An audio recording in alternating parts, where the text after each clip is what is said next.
अंतरिक्ष और अंतरिक्ष के रहस्यों ने हमेशा से ही पूरी मानव जाति को अपनी ओर आकर्षित किया है। इन्हीं रहस्यों की खोज की दिशा में की जाने वाली पहली और सबसे महत्वपूर्ण पहल थी नासा द्वारा छोड़े गए 2 प्रोब्स जिनके नाम हैं वॉयेजर 1 और वॉयेजर 2।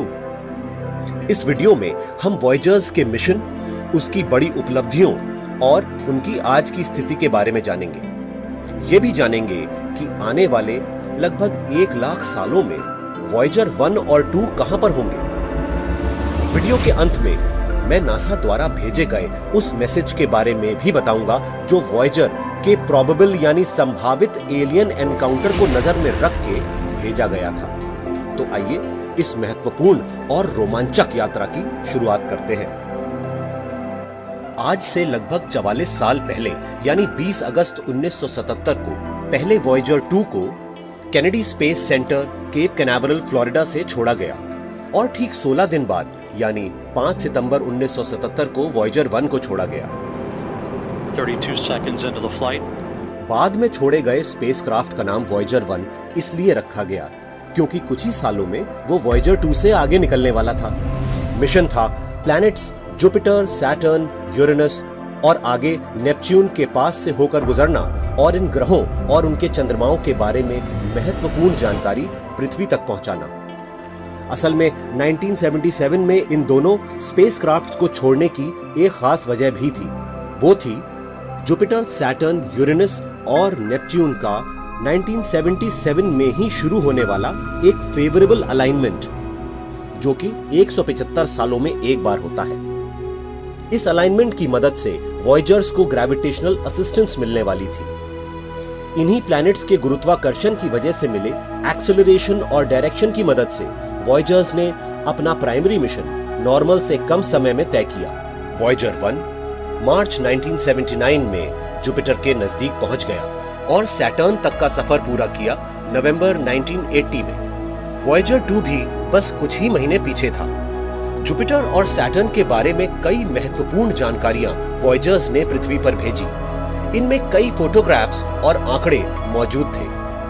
वॉयेजर 1 के भेजे डेटा की मदद से साइंटिस्ट्स ने जाना कि जुपिटर के चंद्रमा भी अपने आप में क्रियाशील या एक्टिव दुनिया है। वॉयेजर 1 की ही मदद से पहली बार रिसर्चर्स ने सैटर्न के 2 नए चंद्रमा प्रोमेथियस और पेंडोरा का पता लगाया। एटलस नाम के एक नए चंद्रमा का भी पता चला और सैटर्न की एक नई रिंग जी रिंग की भी जानकारी मिली। इस बीच वॉयेजर 2 सैटर्न के पास से ऐसी दूरी और ऐसे एंगल से गुजरा जिसने उसे यूरेनस की तरफ मोड़ दिया। जनवरी 1986 में वॉयेजर 2 यूरेनस पहुंच गया जहां से उसने कई डिटेल्ड फोटोग्राफ्स और डेटा पृथ्वी पर भेजा। इस डेटा की मदद से साइंटिस्ट्स ने पहली बार यूरेनस के चंद्रमाओं के बारे में और यूरेनस की मैग्नेटिक फील्ड और डार्क रिंग्स के बारे में जाना। इस बीच वॉयेजर 1 बाहरी ट्रैजेक्टरी लेकर इंटरप्लैनेटरी स्पेस की स्टडीज करता जा रहा था। अगस्त 1989 वॉयेजर 2 नेपच्यून के सबसे नजदीक पहुंच चुका था, जिसके बाद यह भी वॉयेजर 1 की तरह ही बाहरी अंतरिक्ष की ओर बढ़ चला, वॉयेजर 1 से अलग दिशा में। आपको यह जानकर हैरानी होगी कि लगभग 44 साल पहले पृथ्वी से छोड़े गए ये 2 प्रोब्स आज भी लगातार गहरे अंतरिक्ष में इंटरस्टेलर स्पेस में बढ़ते चले जा रहे हैं। सन 2012 में वॉयेजर 1 से मिले डेटा से यह पता चला कि वो हीलियोस्फीयर पार करके इंटरस्टेलर स्पेस में पहुंच चुका है।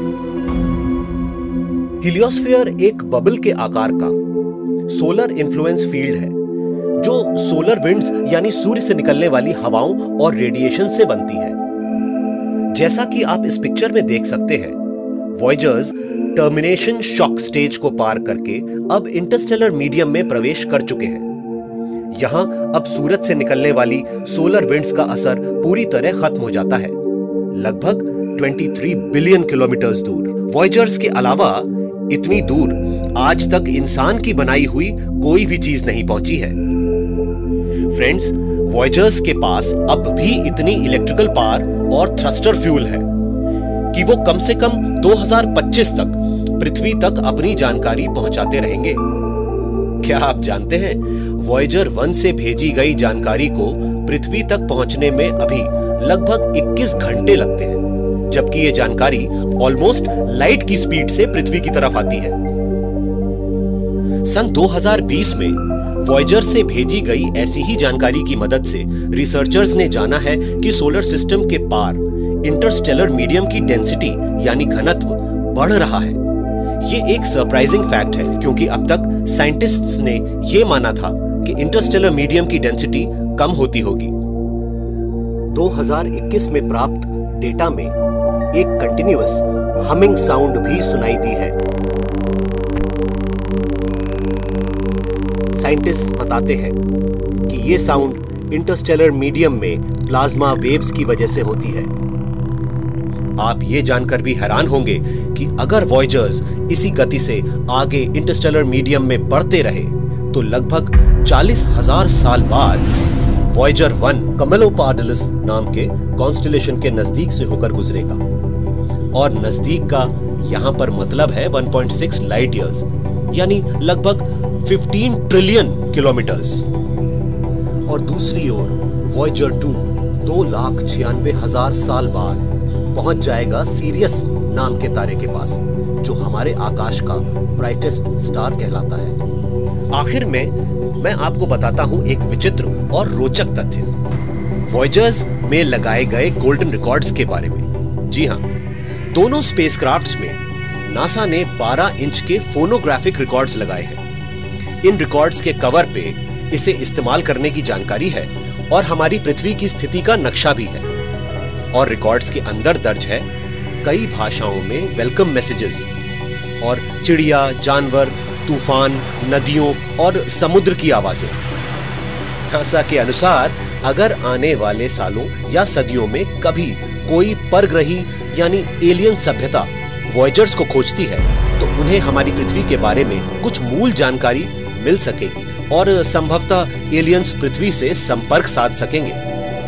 सन 2025 के बाद शायद वॉयेजर्स से पृथ्वी का संपर्क टूट जाएगा, यानी वॉयेजर्स पृथ्वी पर कोई जानकारी नहीं भेज सकेंगे। लेकिन इसके बावजूद वॉयेजर्स की यात्रा रुकेगी नहीं, चलती रहेगी, शायद लाखों सालों तक अनंत ब्रह्मांड में।